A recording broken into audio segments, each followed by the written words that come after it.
नेता लोहर हिंदुस्तान की धड़कन राहुल गांधी जी आप लोग के बीच में तशरीफ ला चुके हैं। मैं सबसे पहले लोहरदगा जिला कांग्रेस कमेटी की तरफ से उनका बहुत बहुत खैर मकदम करते हैं। साथ ही हमारे झारखंड प्रदेश के प्रभारी जनाब मीर साहब और प्रदेश कांग्रेस के अध्यक्ष केशव महतो कमलेश जी को भी बहुत बहुत धन्यवाद देना चाहता हूं। और मैं चाहता हूं कि अब जिला कांग्रेस कमेटी के अध्यक्ष सुखेर भगत जी से गुजारिश करूंगा कि वो आए और कम शब्दों में अपनी बात को रखें।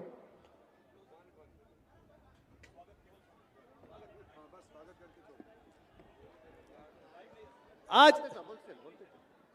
लोहरदगा की धरती वीर बुद्धू भगत की वीर भूमि में देश के लोकप्रिय नेता जननायक आदरणीय श्री राहुल गांधी जी का मैं लोहरदगा जिला कांग्रेस कमेटी की ओर से जोहार कहना चाहता हूं और बहुत बहुत अभिनंदन करना चाहता हूं। साथियों, आज हम चुनाव के दौर से गुजर रहे हैं। आपका देश कहां जा रहा है आपको पता है। यहाँ के नौजवानों को, यहाँ के महिलाओं को, यहाँ के किसान भाइयों को पता है कि हमारा देश में आज क्या बीत रहा है।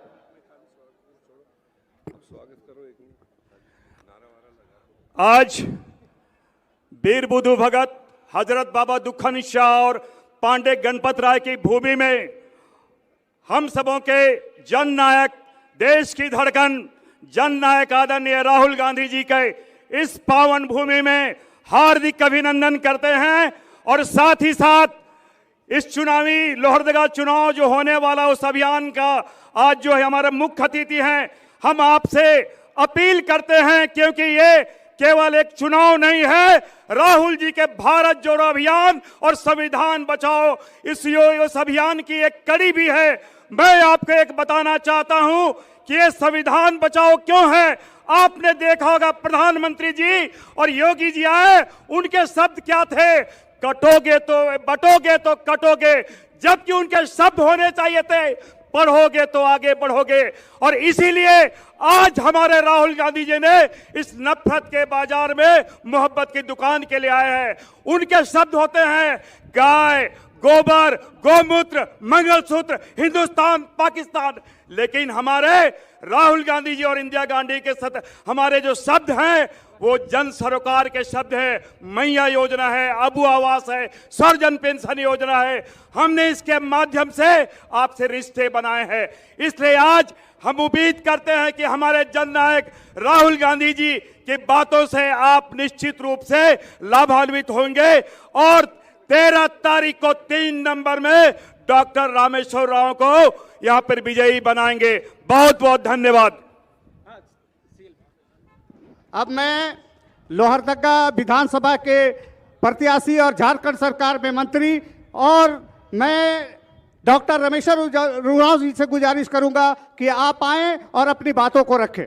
डॉक्टर रामेश्वर उरांव जी। रामेश्वर उरांव जिंदाबाद, राहुल गांधी जिंदाबाद।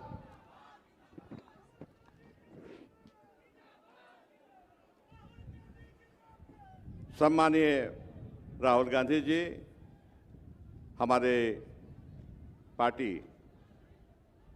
के बड़े नेता, सबसे बड़े नेता, सामने भाइयों बहनों लोहरदगा के और आसपास के जिलों से आए हुए,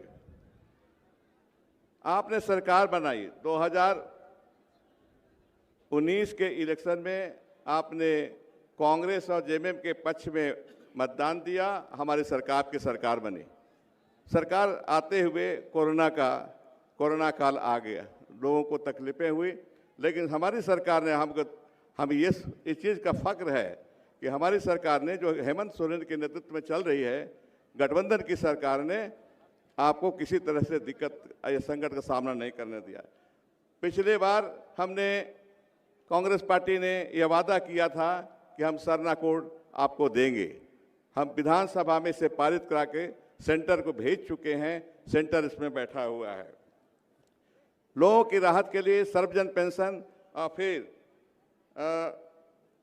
मैया सम्मान पेंशन का शुरुआत किया है।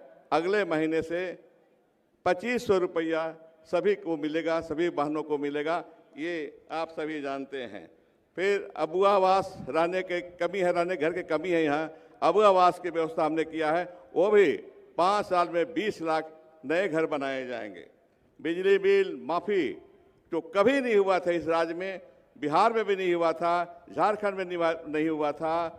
अब बताते हैं आदरणीय राहुल जी, अगर गांव में जाएं कभी, लोगों से चर्चा कर दें कि बिजली बिल माफ़ हुआ कि नहीं, सब हंसने लगते हैं, खड़े हो जाते हैं। कोई कहता कि हमारा 25,000 माफ़ हुआ, कोई कहता 30,000 माफ़ हुआ। बहुत प्रभाव है लोगों को इस योजना से, सरकार के योजना से। फिर हम सरकार गवर्नेंस को बदले, हम हर पंचायत में 6 महीने के बाद आपकी सरकार आपके द्वार का प्रोग्राम चलाए और आपके घर घर गए और आपका सुने और आपका राहत दिलाए। तो इस सरकार हम फिर आगे, फिर दोबारा आप हमारी वापसी कीजिएगा। तो इसी तरह से विकास का काम और जन कल्याण का काम हम करते रहेंगे। ज़्यादा नहीं बोलते हुए बहुत बहुत धन्यवाद। अब मैं चाहता हूं कि झारखंड प्रदेश के महबूब सदर जनाब केशव महतो कमलेश जी से गुजारिश करेंगे, आए या 2 शब्द।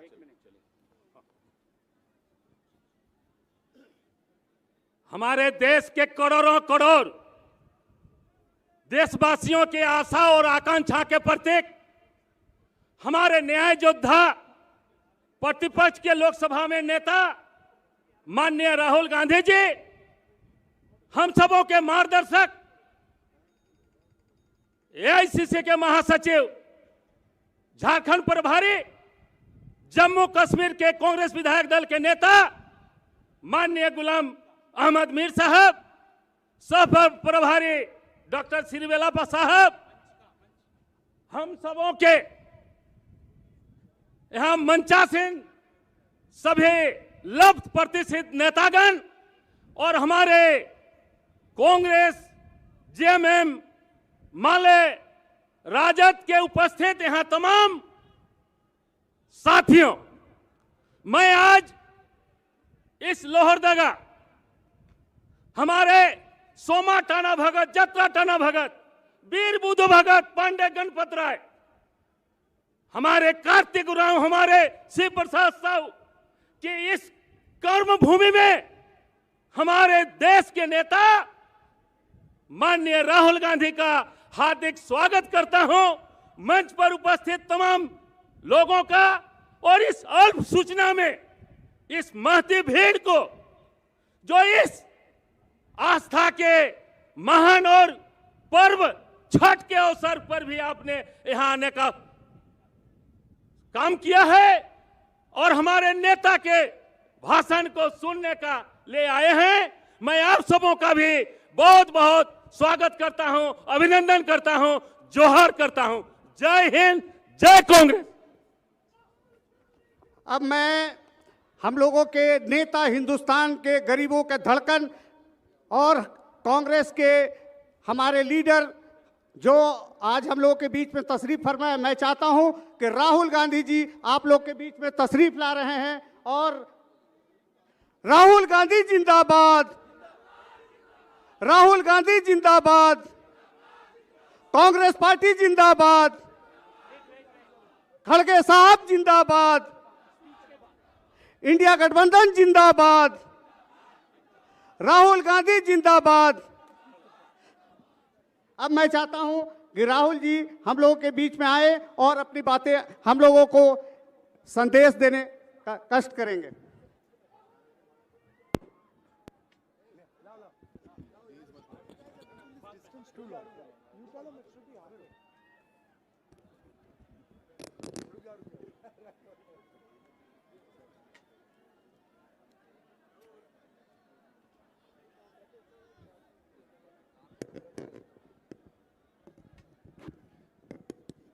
गुलाम अहमद मीर साहब, केशव महतो कमलेश जी, रमेश्वर ओरांव जी, सुखदेव भगत जी, बंधु तिर्की जी, प्रदीप बालमूचू जी, रीना कुमारी जी, मुजमिल अंसारी जी, हाजी शकील अहमद जी, हमारे कैंडिडेट्स रमेश्वर ओरांव जी, शिल्पा नेहा तिर्की जी और अलायंस के हमारे वरिष्ठ नेता जो स्टेज पे हैं, अलायंस के कार्यकर्ता, कांग्रेस पार्टी, जेएमएम, बाकी पार्टी के कार्यकर्ता, भाइयों और बहनों, प्रेस के हमारे मित्रों, आप सबका यहाँ बहुत बहुत स्वागत, नमस्कार। आप जोहार। आप दूर दूर से आए हैं, आपने कष्ट उठाया, इसके लिए आपको दिल से धन्यवाद करता हूं। जो ये आपका प्रदेश बना, ये जल, जंगल और जमीन की लड़ाई से बना। आपने कहा, और खास तौर से प्रदेश के आदिवासियों ने, गरीब लोगों ने कहा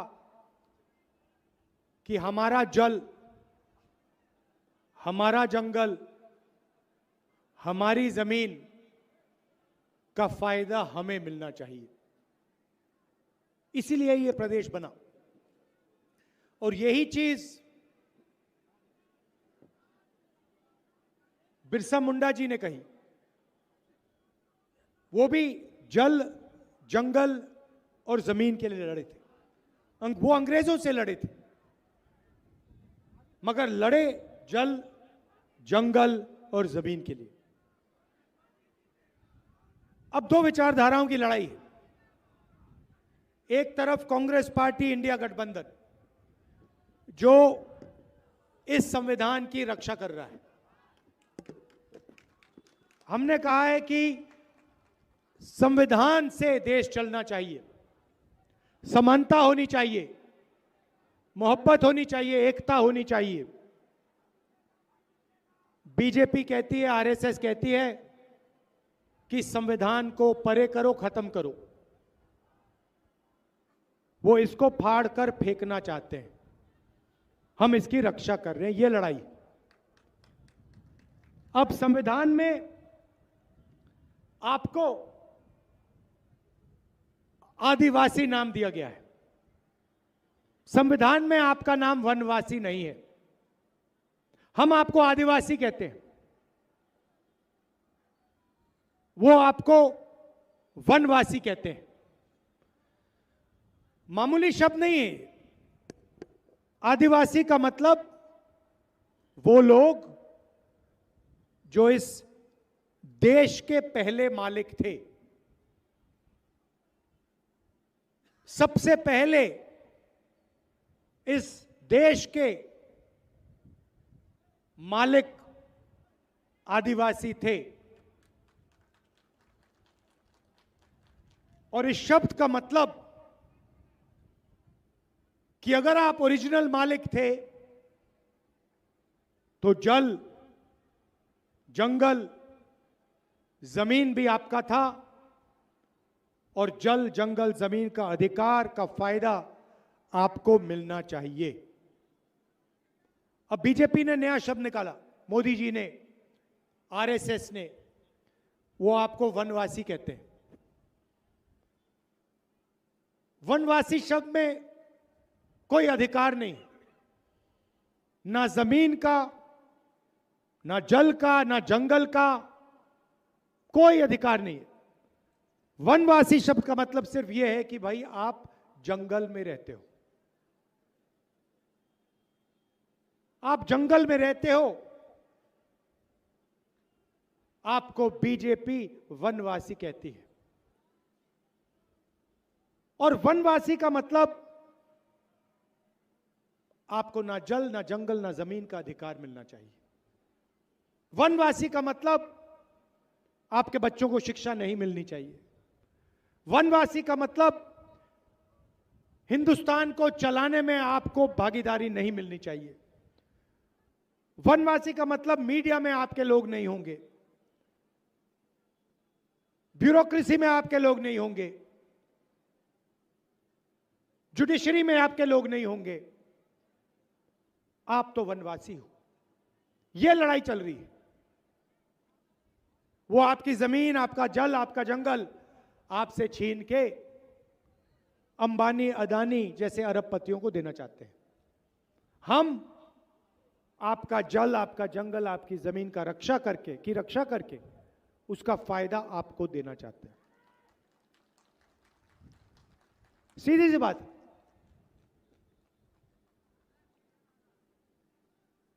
मैं आपको उदाहरण देता हूं जिससे आप बात समझ जाएंगे। आप जीएसटी का पैसा देते हो, आप कुछ खरीदते हो, आप जीएसटी का पैसा देते हो। पेट्रोल, डीजल, शर्ट, पैंट, जब भी आप कुछ खरीदते हो, हिंदुस्तान की सरकार आपसे जीएसटी का पैसा ले लेती है। वो सब पैसा इकट्ठा होता है और हिंदुस्तान के बजट में वो बांटा जाता है।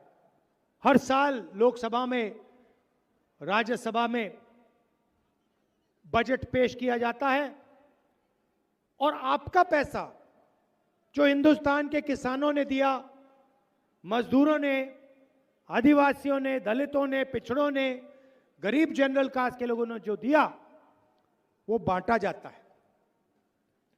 बांटते कौन है? 90 आईएएस अफसर हैं। ये बजट के सारे निर्णय लेते हैं। आदिवासियों को शिक्षा में कितना पैसा जाएगा? 90 अफसर। आदिवासी इलाकों में कितने अस्पताल बनेंगे? 90 अफसर। सड़क कहां बनेगी, हाईवे कहां बनेगी? 90 अफसर। सेना को कितना पैसा मिलेगा? 90 अफसर। हॉकी के लिए, स्पोर्ट्स के लिए कितना पैसा जाएगा, आदिवासियों को कितना मिलेगा? 90 अफसर। ये सब 90 अफसर निर्णय लेते हैं। तो मैंने पता लगाया ये हैं कौन। इनके मैंने नाम निकाले, आप हैरान हो जाओगे। आदिवासियों की आबादी हिंदुस्तान में 8% है, दलितों की 15%, पिछड़ों की 50%, माइनॉरिटी की 15%, सब जोड़ो तो 90% हो जाते हैं। 90 अफसरों में से एक आदिवासी अफसर है। आपकी आबादी 8%, 90 में से आप एक हो और उसको पीछे बैठा रखा है, पीछे कोने में बैठा रखा है। और जब हिंदुस्तान का बजट बढ़ता है, जब निर्णय लिए जाते हैं, तो अगर हिंदुस्तान की सरकार 100 रुपए खर्च करती है तो आदिवासी अफसर 10 पैसे का निर्णय लेते हैं। आपकी आबादी 100 में से 8, आपकी भागीदारी 100 रुपए में से 10 पैसे। यही हालत दलितों की है। दलितों की आबादी 15%, 90 अफसरों में से 3 उनके, वो भी छोटे छोटे डिपार्टमेंट में। और अगर हिंदुस्तान की सरकार 100 रुपए खर्च करती है, बजट में 100 रुपए बांटती है, तो दलित अफसर 1 रुपये का निर्णय लेते हैं। और यही हालत पिछड़ों की, यही हालत माइनॉरिटी की। पिछड़ों की आबादी 50%। 24 घंटे नरेंद्र मोदी पिछड़ों की बात करते हैं। 90 में से 3 आपके, और 100 रुपए में से 5 रुपए का निर्णय पिछड़े अफसर करते हैं। सब जोड़ लो, आदिवासी, दलित, पिछड़ों को जोड़ लो, 100 रुपए में से 6 रुपए 10 पैसे का निर्णय आप लोग लेते हो। यह सच्चाई है हिंदुस्तान की। आपको मीडिया दिखाई देती है, टीवी पे आप देखते हो, अलग अलग एंकर दिखते हैं, बड़े बड़े एंकर अपने विचार रखते हैं टीवी पे, मीडिया में। उन एंकर में आपने कभी आदिवासी देखा? कभी देखा? कभी पिछड़े वर्ग का कोई देखा? कभी दलित देखा? ना, नहीं मिल सकता आपको। इनके मालिकों की लिस्ट निकालो, एक पिछड़ा नहीं मिलेगा, एक दलित नहीं मिलेगा, एक आदिवासी नहीं मिलेगा। मीडिया, कॉर्पोरेट इंडिया, जुडिशरी, आपको 90% के लोग कहीं नहीं मिलेंगे। जहां भी पावर है, जहां भी धन है, वहां आपको ना आदिवासी, ना दलित, ना पिछड़ा वर्ग का दिखेगा। यह हिंदुस्तान की सच्चाई है। और मैंने पार्लियामेंट हाउस में बोला मोदी जी के सामने, मोदी जी क्यों नहीं देश की सच्चाई, पिछड़ों की, आदिवासियों की, दलितों की, माइनॉरिटी की सच्चाई हम देश के सामने रखते हैं। मोदी जी जाति जनगणना क्यों नहीं करें? एक शब्द नहीं बोले, चुप। क्योंकि जिस दिन जाति जनगणना हो जाएगा, उस दिन देश के पिछड़े वर्ग को, दलित को, आदिवासी को अपनी भागीदारी के बारे में सब कुछ पता लग जाएगा। भाई और बहनों, आप कहीं के नहीं हो, आप कहीं के नहीं हो। ना आप हिंदुस्तान की मीडिया में, ना आप हिंदुस्तान की बड़ी कंपनियों के मालिक, ना आप जुडिशरी में। प्राइवेट अस्पतालों की लिस्ट निकालो, आपका एक भी नहीं है। प्राइवेट कॉलेजेस, यूनिवर्सिटी की लिस्ट निकालो, आपका एक आदमी नहीं है। 90% हो आप। और जब राहुल गांधी ने यह बात रखी पार्लियामेंट हाउस में, तो प्रधानमंत्री और बीजेपी के नेता कहते हैं राहुल गांधी देश को बांट रहा है। मैं देश की सच्चाई देश के सामने रखने की कोशिश कर रहा हूं।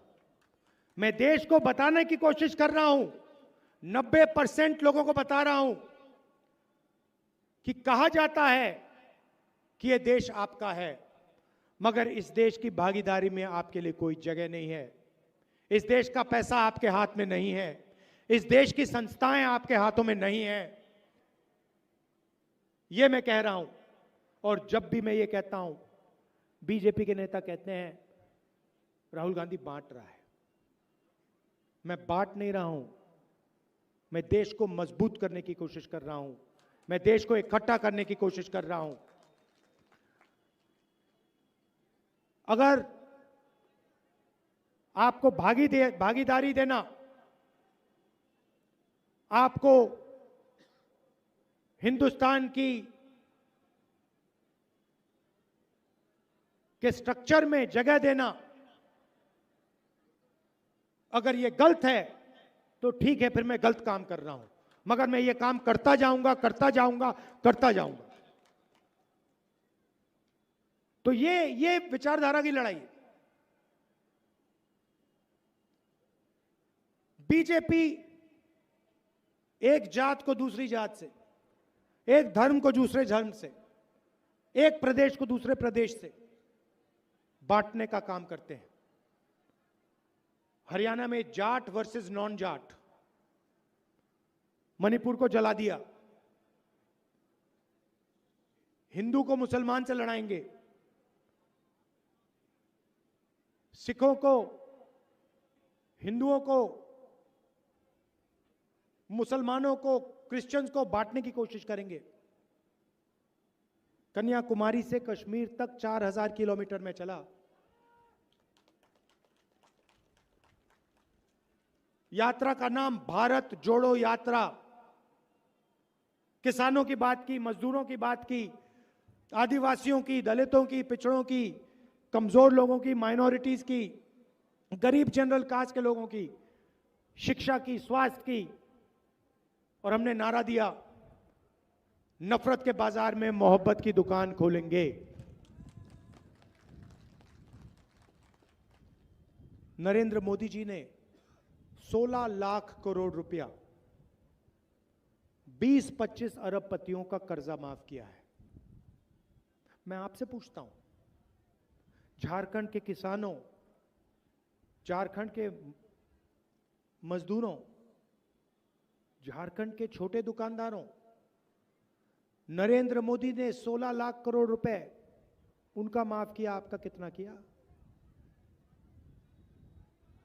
आपका कितना किया? कितने रुपए आपको कर्ज माफ करके दिया?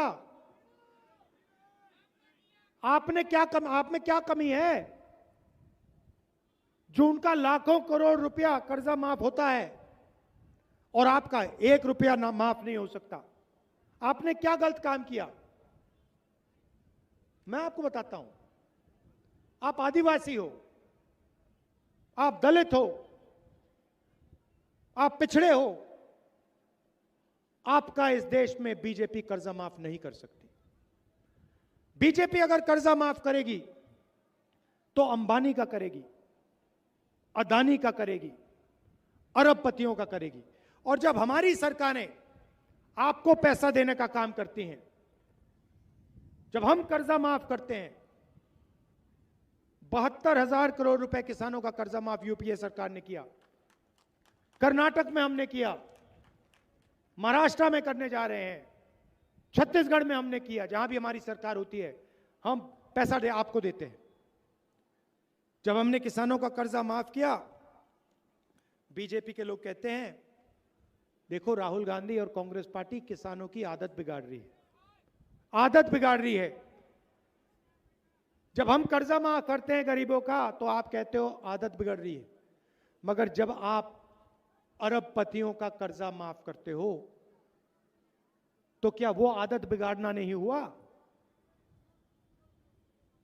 हमारा सिर्फ ये कहना है अगर उनके जेब में पैसा जाएगा तो आपके जेब में पैसा जाएगा, सीधी सी बात है।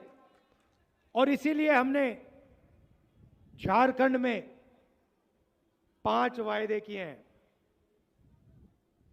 7 वायदे किए हैं, मगर 5 मैं आपको आज बोलने जा रहा हूं। सबसे पहले यहां पे जो महिलाएं बैठी हैं, जैसे ही हमारा चुनाव खत्म होगा, यहां पे गठबंधन की सरकार बनेगी, वैसे ही आपके बैंक अकाउंट में खटाखट खटाखट खटाखट 2,500 रुपए अंदर, 2,500 रुपए हर महीने ठकाठक ठकाठक ठकाठक अंदर। इनको जो कहना है कह लो, बैंक अकाउंट में पैसा हम डालने वाले हैं।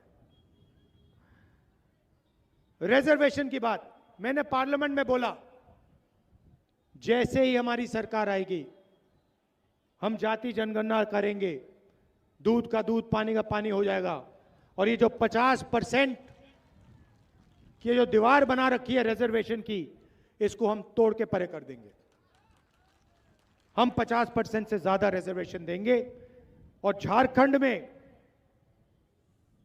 आदिवासियों को 26% से 28% रिजर्वेशन बढ़ाएंगे, दलितों को 10% से 12% बढ़ाएंगे और ओबीसी वर्ग को 14% से 27% बढ़ा के हम रिजर्वेशन देंगे। आपको जो करना है करो, हम ये करेंगे। राशन में 7 किलो हर व्यक्ति को हर महीने, गैस सिलेंडर 450 रुपए का। स्वास्थ्य में 15 लाख रुपए तक का बीमा आपको मिलेगा, हेल्थ इंश्योरेंस आपको मिलेगा। आप बीमार होगे, अस्पताल में जाओगे, सर्जरी करवानी हो सर्जरी करवाओगे, कोई और इलाज हो वो करवाओगे, और उसके बाद सरकार इलाज के लिए आपको 15 लाख रुपए तक पैसा देगी। युवाओं के लिए 500 एकड़ का इंडस्ट्रियल पार्क हर डिस्ट्रिक्ट में और हर ब्लॉक में डिग्री कॉलेज और प्रोफेशनल कॉलेज डिस्ट्रिक्ट लेवल पे। और हमारे किसानों के लिए धान के लिए एमएसपी 2,400 रुपए क्विंटल से बढ़ाकर हम 3,200 रुपए क्विंटल आपको देने जा रहे हैं। और आपका जो सरना कोड है उसको हम लागू करने जा रहे हैं। यह मैं आपसे कहना चाहता था। याद रखिए, संविधान को बचाने की लड़ाई है। वो अरबपतियों को फायदा पहुंचाना चाहते हैं, हम गरीबों की मदद करना चाहते हैं। वो आपको आदिवासी नहीं कहते हैं, वनवासी कहते हैं। हमारे लिए आप आदिवासी हो। जल, जंगल, जमीन का अधिकार आपका है। जल, जमीन, जंगल का फायदा आपको मिलना चाहिए। धन्यवाद।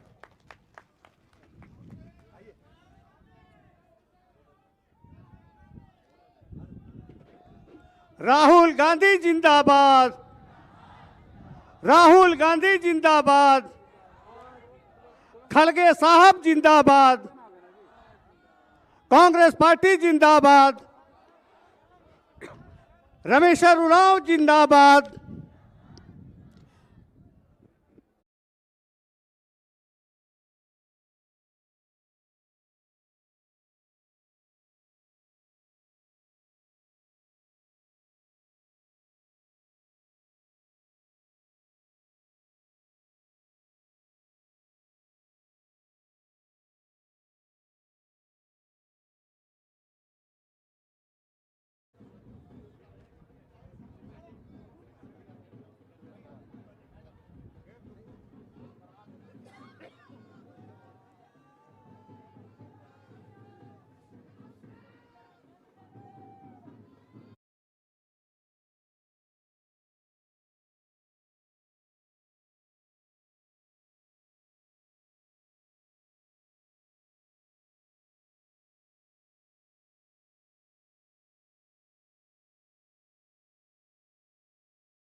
नायक राहुल गांधी, राहुल गांधी, राहुल गांधी। धन्यवाद। अब हमारे नेता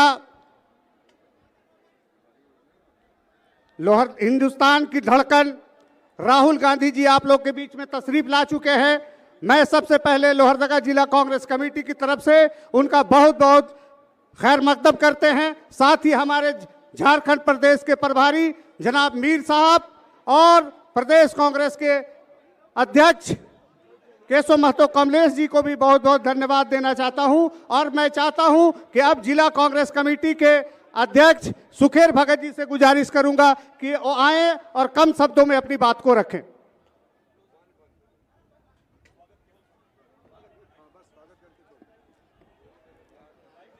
आज लोहरदगा की धरती वीर बुधू भगत की वीर भूमि में देश के लोकप्रिय नेता जननायक आदरणीय श्री राहुल गांधी जी का मैं लोहरदगा जिला कांग्रेस कमेटी की ओर से जोहार कहना चाहता हूं और बहुत बहुत अभिनंदन करना चाहता हूं। साथियों, आज हम चुनाव के दौर से गुजर रहे हैं। आपका देश कहां जा रहा है आपको पता है। यहाँ के नौजवानों को, यहाँ के महिलाओं को, यहाँ के किसान भाइयों को पता है कि हमारा देश में आज क्या बीत रहा है।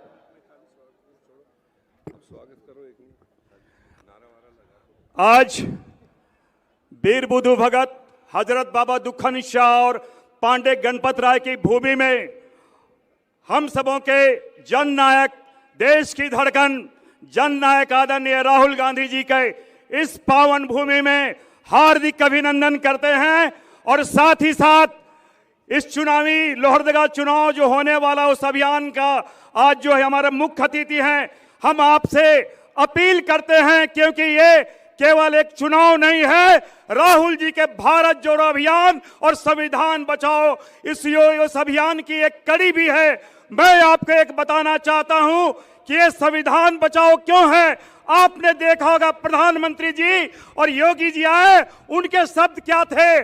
कटोगे तो बटोगे तो कटोगे, जबकि उनके शब्द होने चाहिए थे पढ़ोगे तो आगे बढ़ोगे।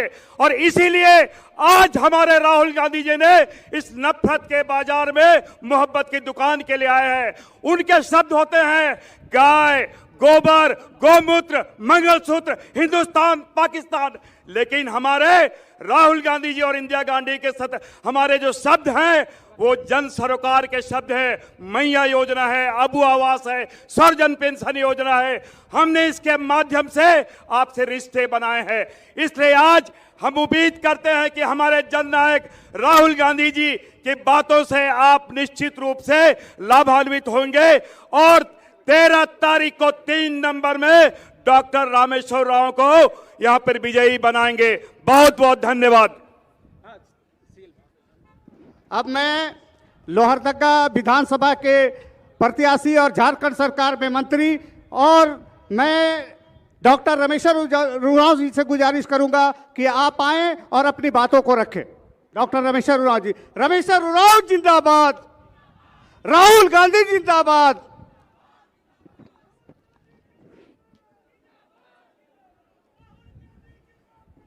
सम्मानीय राहुल गांधी जी, हमारे पार्टी के बड़े नेता, सबसे बड़े नेता, सामने भाइयों बहनों लोहरदगा के और आसपास के जिलों से आए हुए,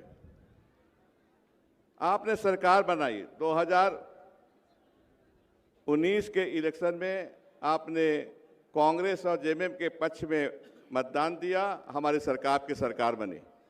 सरकार आते हुए कोरोना काल आ गया, लोगों को तकलीफें हुई, लेकिन हमारी सरकार ने हम इस चीज़ का फख्र है कि हमारी सरकार ने जो हेमंत सोरेन के नेतृत्व में चल रही है, गठबंधन की सरकार ने आपको किसी तरह से दिक्कत या संकट का सामना नहीं करने दिया। पिछले बार हमने कांग्रेस पार्टी ने यह वादा किया था कि हम सरना कोड आपको देंगे। हम विधानसभा में इसे पारित करा के सेंटर को भेज चुके हैं, सेंटर इसमें बैठा हुआ है। लोगों की राहत के लिए सर्वजन पेंशन और फिर मैया सम्मान पेंशन का शुरुआत किया है। अगले महीने से 2500 रुपया सभी को मिलेगा, सभी बहनों को मिलेगा, ये आप सभी जानते हैं। फिर अबू आवास रहने के कमी है, रहने घर की कमी है, यहाँ अबू आवास की व्यवस्था हमने किया है, वो भी 5 साल में 20 लाख नए घर बनाए जाएंगे। बिजली बिल माफ़ी जो कभी नहीं हुआ था इस राज्य में, बिहार में भी नहीं हुआ था, झारखंड में नहीं हुआ था। अब बताते हैं आदरणीय राहुल जी, अगर गांव में जाएं कभी, लोगों से चर्चा कर दें कि बिजली बिल माफ़ हुआ कि नहीं, सब हंसने लगते हैं, खड़े हो जाते हैं। कोई कहता कि हमारा 25,000 माफ़ हुआ, कोई कहता 30,000 माफ़ हुआ। बहुत प्रभाव है लोगों को इस योजना से, सरकार की योजना से। फिर हम सरकार गवर्नेंस को बदले, हम हर पंचायत में 6 महीने के बाद आपकी सरकार आपके द्वार का प्रोग्राम चलाए और आपके घर घर गए और आपका सुने और आपका राहत दिलाए। तो सरकार हम फिर आगे, फिर दोबारा आप हमारी वापसी कीजिएगा। तो इसी तरह से विकास का काम और जन कल्याण का काम हम करते रहेंगे। ज़्यादा नहीं बोलते हुए बहुत बहुत धन्यवाद।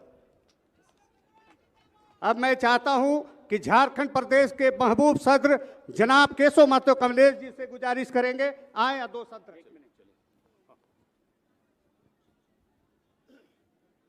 हमारे देश के करोड़ों करोड़ देशवासियों की आशा और आकांक्षा के प्रतीक हमारे न्याय योद्धा, प्रतिपक्ष के लोकसभा में नेता माननीय राहुल गांधी जी, हम सबों के मार्गदर्शक, एआईसीसी के महासचिव, झारखंड प्रभारी, जम्मू कश्मीर के कांग्रेस विधायक दल के नेता माननीय गुलाम अहमद मीर साहब, सह प्रभारी डॉक्टर श्रीवेलापा साहब, हम सबों के यहां मंचासीन सभी लब्ध प्रतिष्ठित नेतागण और हमारे कांग्रेस, जेएमएम, माले, राजद के उपस्थित यहां तमाम साथियों, मैं आज इस लोहरदगा हमारे सोमा टाना भगत, जत्रा टाना भगत, वीर बुधु भगत, पांडे गणपत राय, हमारे कार्तिक उरांव, हमारे शिव प्रसाद साहू की इस कर्म भूमि में हमारे देश के नेता माननीय राहुल गांधी का हार्दिक स्वागत करता हूं, मंच पर उपस्थित तमाम लोगों का, और इस अल्प सूचना में इस महती भीड़ को जो इस आस्था के महान और पर्व छठ के अवसर पर भी आपने यहां आने का काम किया है और हमारे नेता के भाषण को सुनने का ले आए हैं। मैं आप सबों का भी बहुत बहुत स्वागत करता हूं, अभिनंदन करता हूं, जोहार करता हूं। जय हिंद, जय कांग्रेस। अब मैं हम लोगों के नेता, हिंदुस्तान के गरीबों के धड़कन और कांग्रेस के हमारे लीडर जो आज हम लोगों के बीच में तशरीफ फरमाए, मैं चाहता हूं कि राहुल गांधी जी आप लोग के बीच में तशरीफ ला रहे हैं। और राहुल गांधी जिंदाबाद, राहुल गांधी जिंदाबाद, कांग्रेस पार्टी जिंदाबाद, खड़गे साहब जिंदाबाद, इंडिया गठबंधन जिंदाबाद, राहुल गांधी जिंदाबाद। अब मैं चाहता हूं कि राहुल जी हम लोगों के बीच में आए और अपनी बातें हम लोगों को संदेश देने का कष्ट करेंगे।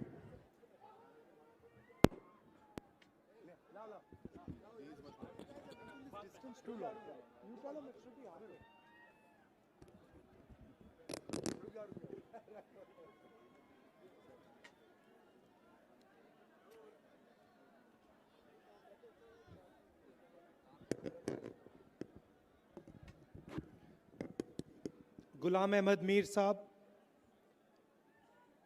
केशव महातो कमलेश जी,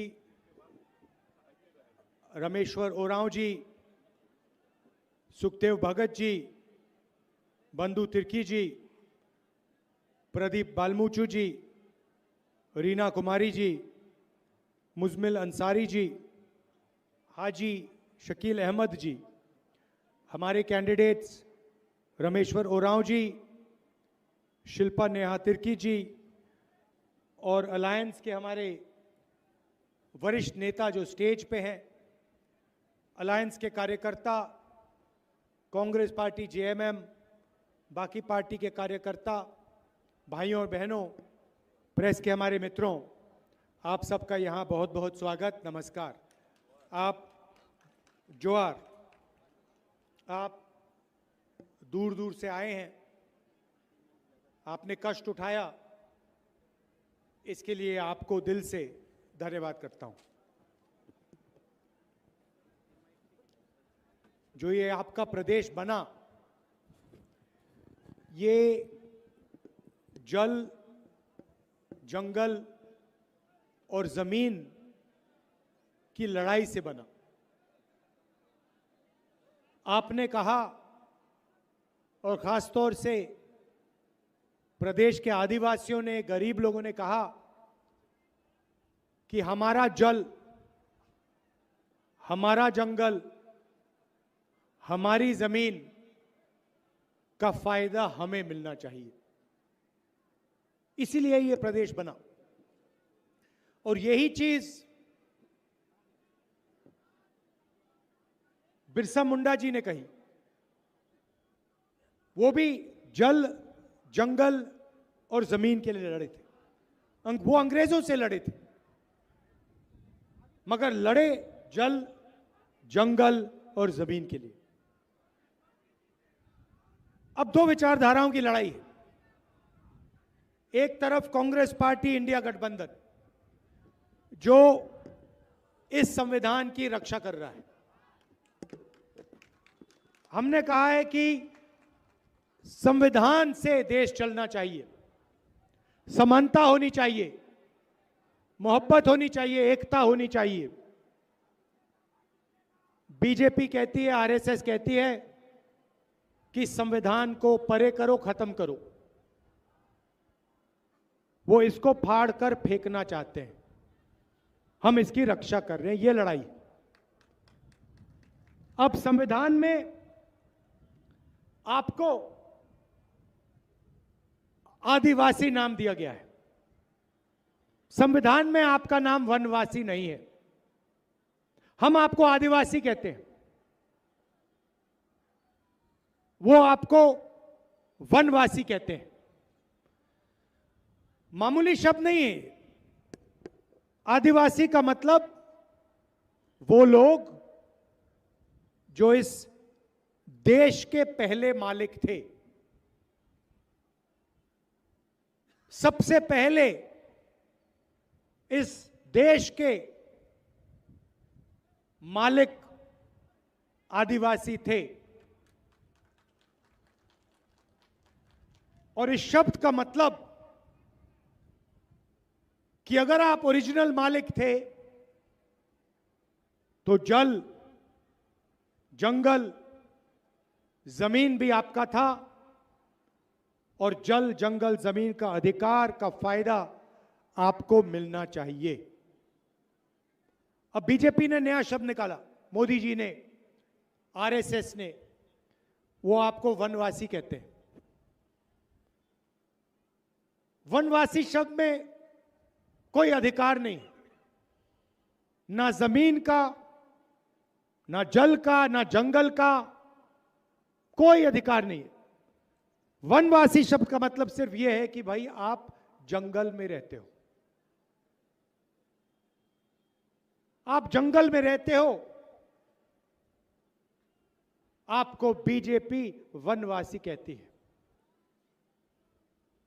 और वनवासी का मतलब आपको ना जल, ना जंगल, ना जमीन का अधिकार मिलना चाहिए। वनवासी का मतलब आपके बच्चों को शिक्षा नहीं मिलनी चाहिए। वनवासी का मतलब हिंदुस्तान को चलाने में आपको भागीदारी नहीं मिलनी चाहिए। वनवासी का मतलब मीडिया में आपके लोग नहीं होंगे, ब्यूरोक्रेसी में आपके लोग नहीं होंगे, जुडिशरी में आपके लोग नहीं होंगे। आप तो वनवासी हो। यह लड़ाई चल रही है। वो आपकी जमीन, आपका जल, आपका जंगल आपसे छीन के अंबानी, अदानी जैसे अरबपतियों को देना चाहते हैं। हम आपका जल, आपका जंगल, आपकी जमीन का रक्षा करके उसका फायदा आपको देना चाहते हैं। सीधी सी बात।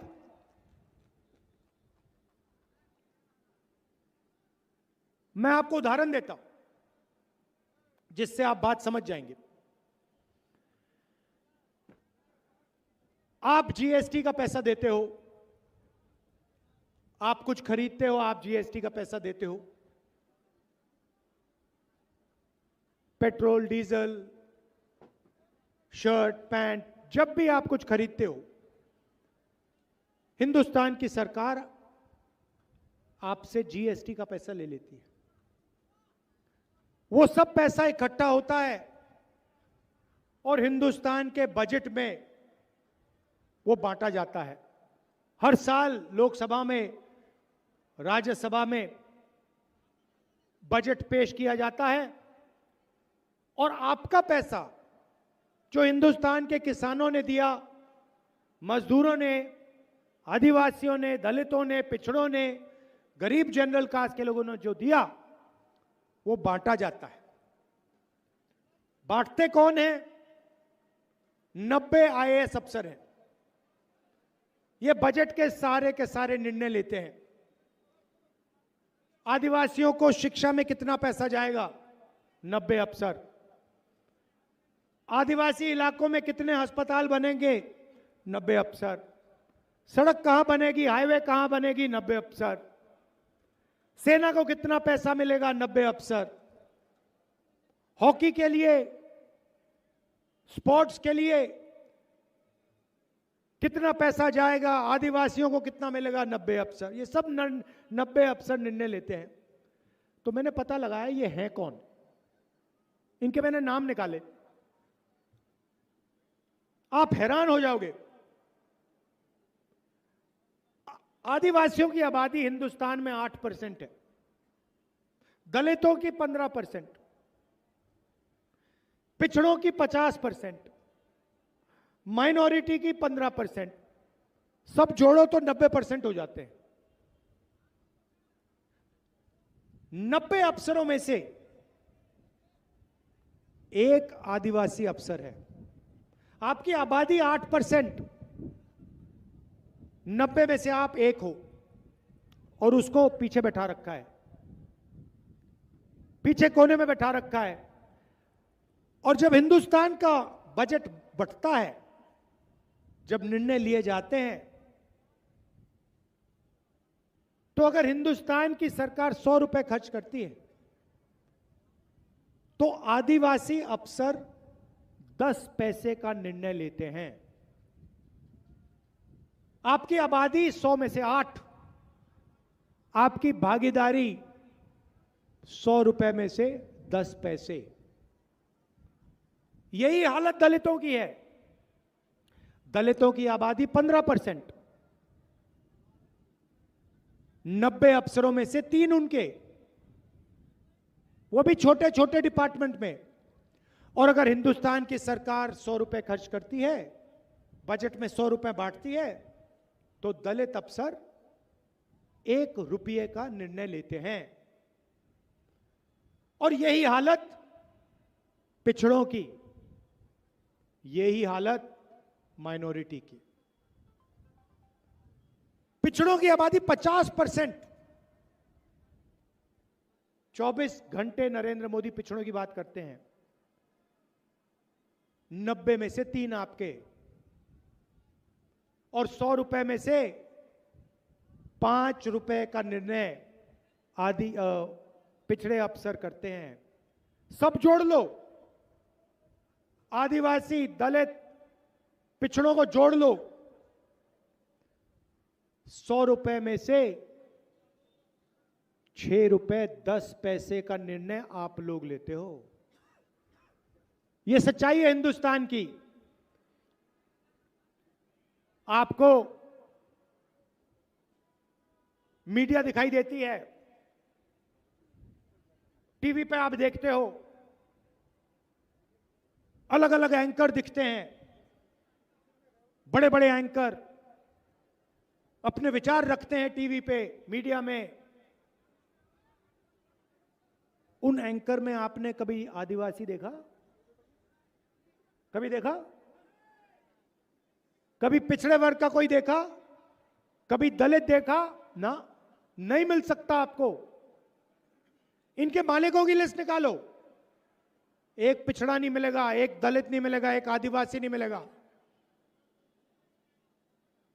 मीडिया, कॉर्पोरेट इंडिया, जुडिशरी,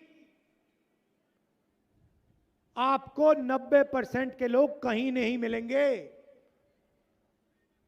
जहां भी पावर है, जहां भी धन है, वहां आपको ना आदिवासी, ना दलित, ना पिछड़ा वर्ग का दिखेगा।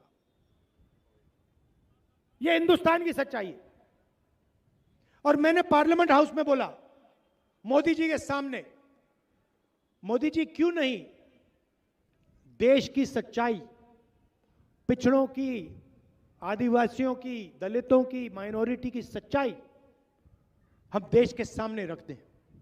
मोदी जी जाति जनगणना क्यों नहीं करें?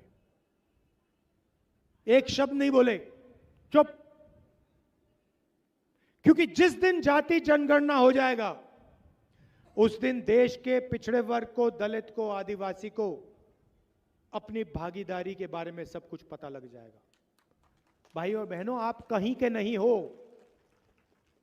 आप कहीं के नहीं हो। ना आप हिंदुस्तान की मीडिया में, ना आप हिंदुस्तान की बड़ी कंपनियों के मालिक, ना आप जुडिशरी में। प्राइवेट अस्पतालों की लिस्ट निकालो, आपका एक भी नहीं है। प्राइवेट कॉलेजेस, यूनिवर्सिटी की लिस्ट निकालो, आपका एक आदमी नहीं है। 90% हो आप। और जब राहुल गांधी ने यह बात रखी पार्लियामेंट हाउस में, तो प्रधानमंत्री और बीजेपी के नेता कहते हैं राहुल गांधी देश को बांट रहा है।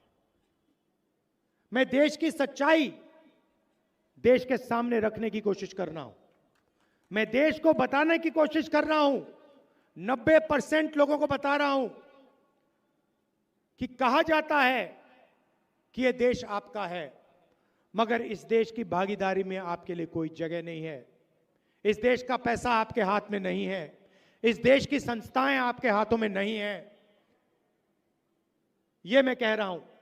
और जब भी मैं ये कहता हूं, बीजेपी के नेता कहते हैं राहुल गांधी बांट रहा है। मैं बांट नहीं रहा हूं, मैं देश को मजबूत करने की कोशिश कर रहा हूं, मैं देश को इकट्ठा करने की कोशिश कर रहा हूं। अगर आपको भागीदारी देना, आपको हिंदुस्तान के स्ट्रक्चर में जगह देना अगर ये गलत है तो ठीक है, फिर मैं गलत काम कर रहा हूं। मगर मैं ये काम करता जाऊंगा, करता जाऊंगा, करता जाऊंगा। तो ये विचारधारा की लड़ाई है। बीजेपी एक जात को दूसरी जात से, एक धर्म को दूसरे धर्म से, एक प्रदेश को दूसरे प्रदेश से बांटने का काम करते हैं। हरियाणा में जाट वर्सेस नॉन जाट, मणिपुर को जला दिया। हिंदू को मुसलमान से लड़ाएंगे, सिखों को, हिंदुओं को, मुसलमानों को, क्रिश्चियंस को बांटने की कोशिश करेंगे। कन्याकुमारी से कश्मीर तक 4000 किलोमीटर में चला। यात्रा का नाम भारत जोड़ो यात्रा। किसानों की बात की, मजदूरों की बात की, आदिवासियों